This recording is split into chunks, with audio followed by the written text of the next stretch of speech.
Rahul Gandhi basically वो जननायक है, वो समाज के हर वर्ग की जो समस्या है उससे अवगत होना चाहते हैं। अभी की घटना है ना कुढ़नी मुजफ्फरपुर की एक दलित बच्ची के साथ जो हुआ जघन्य अपराध, हम तमाम लोग हमारे प्रदेश अध्यक्ष राजेश कुमार PMCH में थे, हमको जाने के बावजूद 1 घंटा लगा वहाँ उस बच्ची को अस्पताल में एडमिट कराने के लिए, फिर भी ICU न मिला। तो ये लोगों के पास कोई लज्जा नहीं है और इन्होंने कभी कोई सम्मान नहीं रखा है। सम्राट जी का बयान आया है कि 2025 फिर से नीतीश। उन्होंने तो प्रण लिया था हम पगड़ी तब तक न उतारेंगे जब तक नीतीश कुमार को यहाँ से न भगाएंगे। चिराग पासवान जी ने क्या ना कहा नीतीश कुमार जी के बारे में। तो बिहार की जनता देख रही कि ये सब स्वार्थी लोग हैं। 20 साल बहुत होता है, 20 साल में जो विफलताएं हैं हम उसको उजागर करेंगे और हम जो वादा करेंगे इंडिया गठबंधन के तमाम लोग मैनिफेस्टो में जो वादा करेंगे आम जनता के लिए, उस वादे को 100% पूरा करने का प्रयास करेंगे। चुनाव कुछ ही महीना बाद होना है और बिहार के तमाम दल के नेता अपना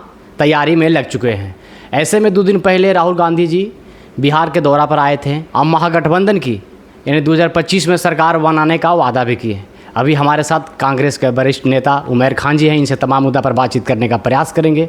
सर, राहुल गांधी जी 2 दिन पहले बिहार में आए थे, विपक्षी पर जमकर बरसे, वादा भी किए सरकार बनाने का, लेकिन विपक्षी कटाक्ष कर रही है कि राहुल गांधी जी के बिहार में आने से कोई प्रभाव नहीं पड़ने वाला है। अगर प्रभाव नहीं पड़ेगा तो फिर कटाक्ष क्यों कर रहे हैं? प्रश्न तो यही है ना। 20 साल से निरंतर सत्ता में है, हर फ्रंट पर फेल्योर है। सरकार का लक्ष्य क्या होता है? सरकार क्यों चुनी जाती है? सरकार इसीलिए चुनी जाती है कि आम जनमानस के कल्याण का काम हो। जो बेसिक मुद्दा है शिक्षा, स्वास्थ्य, रोज़गार, किसान को न्याय, हर फ्रंट पर सरकार का फेलियर है। तो राहुल गांधी जी जो आए थे परसों, जब आए थे यहाँ पर, गया एयरपोर्ट पर उतरने के बाद माउंटेन मैन दशरथ मांझी के यहाँ गहलोर घाटी गए, फिर संविधान सुरक्षा दिवस उन्होंने राजगीर में एक सभा किया, फिर गया में आके महिलाओं से इंटरेक्शन किया। राहुल गांधी बेसिकली वो जननायक है, वो समाज के हर वर्ग की जो समस्या है उससे अवगत होना चाहते हैं, उसी मुद्दे की बात करते हैं। हम तो न जात की बात करते न धर्म की बात करते, हम तो बिहार का विकास की बात करते। और बिहार का जो बुरा हाल है, जो बीमारू स्टेट आज भी है, निरंतर पिछले 10-11 साल से तो डबल इंजन की सरकार है, उससे पहले भी NDA की सरकार है 2005 के बाद लगातार। तो आदरणीय नीतीश कुमार को और सत्ता पक्ष को रिपोर्ट कार्ड देना चाहिए कि हमारी उपलब्धि क्या है। तो रिपोर्ट कार्ड क्यों नहीं दे रहे हैं? विपक्ष का तो काम है सवाल करना। सम्राट जी का बयान आया है कि 2025 फिर से नीतीश। सम्राट जी का 2 साल पहले वाला भी बयान आप जान लीजिए। सम्राट जी का ऑन रिकॉर्ड है, सोशल मीडिया पर भी चलता है, आपके पास भी होगा कि उन्होंने नीतीश कुमार जी के बारे में क्या कहा था। उन्होंने तो प्रण लिया था हम पगड़ी तब तक न उतारेंगे जब तक नीतीश कुमार को यहाँ से न भगाएंगे। तो ये स्वार्थ की राजनीति करने वाले लोग हैं।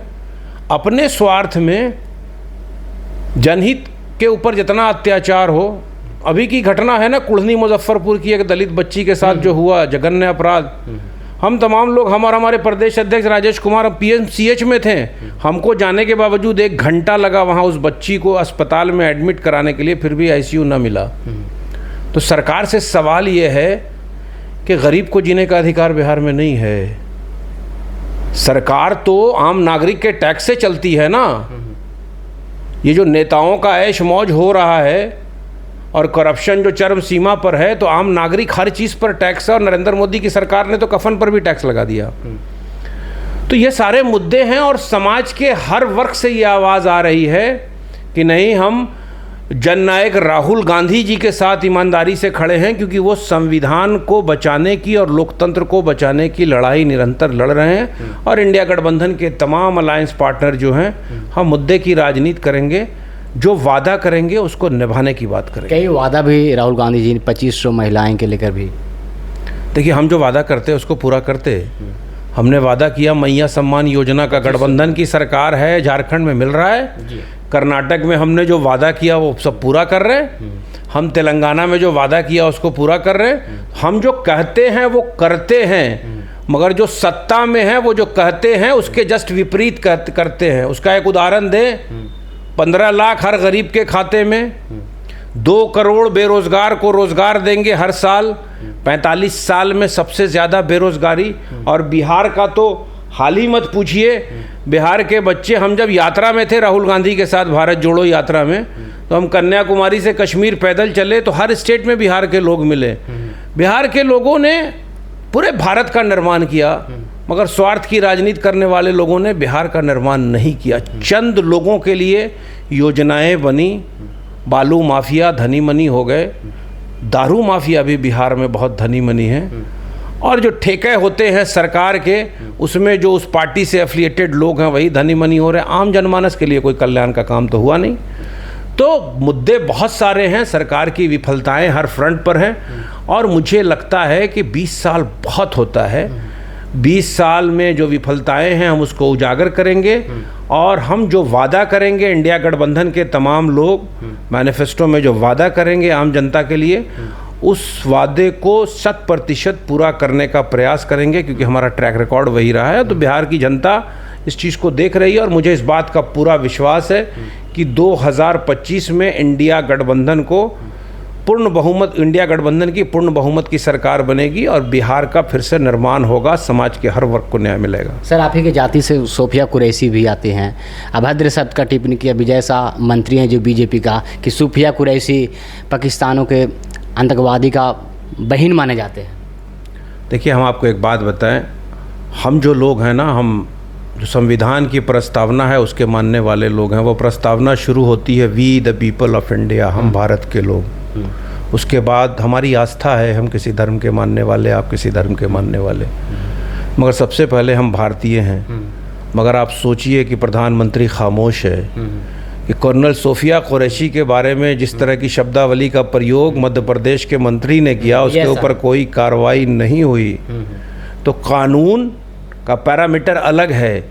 एक बंदा अगर सोशल मीडिया पर कुछ शेयर कर दिया तो उसके लिए मुकदमा है। याद है आपको, महाराष्ट्र की पुणे की वो बच्ची इंजीनियरिंग सेकंड ईयर की, उसको सलाखों के पीछे भेज दिया गया। जब बेल होता है उसको रेस्टिगेट कर दिया गया था उसके कॉलेज से। तो जब हाई कोर्ट ने जो निर्णय दिया, उसको बेल लिया, तो क्या बोला? तो ये लोगों के पास कोई लज्जा नहीं है, और इन्होंने कभी कोई सम्मान नहीं रखा है। डेली आप घटनाएं देख रहे होंगे बिहार में, निरंतर हो रही हैं। कल भी देखा हम कहाँ एक दरोगा को और उनके परिवार के लोगों को पटना में गोली लग गई। तो कानून का राज बिल्कुल ख़त्म हो चुका है, अराजकता पूरे बिहार में है, और बिहार का नाश कर दिया है 20 साल में। हम तो कहते हैं कि आप आओ ना, आप इतने विचलित क्यों होते हो? हम अगर कोई सवाल करते हैं तो उसका जवाब दो। आप जवाब नहीं देते हो, और आप बात करते हो 90 और 95। अरे जिस बच्चे का जन्म हुआ होगा ना 90 से पहले भी, वो भी देखा होगा बिहार को। और आज जो संसाधन तमाम मुहैया हैं, तो बिहार में आप कौन सा कल्याण किया? तो देखिए, सवाल बहुत सारे हैं। मैं आपसे एक बात कहता हूं कि हम एनडीए के किसी भी पैनलिस्ट से क्रॉस द टेबल बैठ के 20 साल का इनके रिपोर्ट कार्ड पर डिस्कशन करना चाहते हैं। हम न कोई अनुवाद की भाषा का प्रयोग करते, हम ना किसी के ऊपर अभद्र टिप्पणी करते। इनकी ज़ुबान वही है, और इनकी कथनी और करनी में बहुत फ़र्क है। अब जैसे जितन राम मांझी हैं, उनका देखिए पिछला स्टेटमेंट नीतीश कुमार जी के बारे में उन्होंने क्या कहा। चिराग पासवान जी ने क्या कहा, क्या क्या ना कहा नीतीश कुमार जी के बारे में। सम्राट चौधरी तो बोले थे कि हम अपनी पगड़ी ही ना उतारेंगे जब तक इनको ना छोड़ेंगे। तो बिहार की जनता देख रही कि ये सब स्वार्थी लोग हैं। ये सिर्फ सत्ता की मलाई खाने के लिए और खुद के विकास के लिए आम नागरिक को दिग्भ्रमित करके उसका वोट लूटते हैं। बिहार के हित के बारे में ये लोग नहीं सोचते हैं। तो फिर सारे लोगों ने ये प्रण लिया है कि वही कांग्रेस की सुंदर विचारधारा और वही इंडिया गठबंधन के तमाम लोग जो सकारात्मक बात करते हैं, जो मुद्दे की बात करते हैं, जो नफरत नहीं करते, हम उस नेता के साथ हैं जो नफरत के बाजार में मोहब्बत की दुकान खोल रहा है। आप बताओ ना मुझे, पत्रकार महोदय, कोई जनप्रतिनिधि का सम्मान है क्या इस बिहार में? हैं? आप बताओ ना। ये जो तमाम प्रशासन के लोग हैं उनकी तानाशाही चलती है, करप्शन चरम सीमा पर, हर जगह थाने में जाओ, ब्लॉक में जाओ। जनप्रतिनिधि जो अधिकार है एक विधायक को कलेक्टर से मिलने के लिए 3 घंटा इंतज़ार करना पड़ता है। और अगर आप इसके अधिकार के बारे में पढ़ लो कि एक जनप्रतिनिधि का क्या अधिकार है, तो बिहार में बेसिकली ये जो राजतंत्र है, तमाम पदाधिकारी रिपोर्ट एक अन्य मार्क करते हैं और उनके जो चहीते 2-4 लोग हैं वो सत्ता को चला रहे हैं। और मुझे लगता है कि नीतीश कुमार जी भी अभी थोड़ा बीमार चल रहे हैं, क्योंकि जिस तरह की हम घटनाएं देखते हैं। अभी कुछ दिन पहले एक विजुअल्स आया कि शिक्षा विभाग का कोई प्रोग्राम था माथा पर। और उसके सेक्रेटरी ने, आईएएस ने एक उनको फ्लावर पॉट दिया और उन्होंने क्या किया कि उसके माथे पर रख दिया, सिद्धार्थ जी के माथा पर, सिद्धार्थ जी के माथा पर रख दिया। तो बिहार की जनता को इस चीज़ को सोचना पड़ेगा कि आदरणीय नीतीश कुमार जी, इसका मतलब कुछ मानसिक कुछ बीमारी है, क्योंकि वो हेड ऑफ द स्टेट हैं और इस तरह से अगर सेक्रेटरी के साथ वो व्यवहार कर रहे हैं और बहुत सारे वैसे विजुअल्स आए हैं, तो मुझे लगता है कि ये विफलताएं अगर गिनाने लगें तो पूरा दिन गुजर जाएगा। बिहार की जनता इसको भली भांति समझ रही है। चलिए बहुत बहुत धन्यवाद।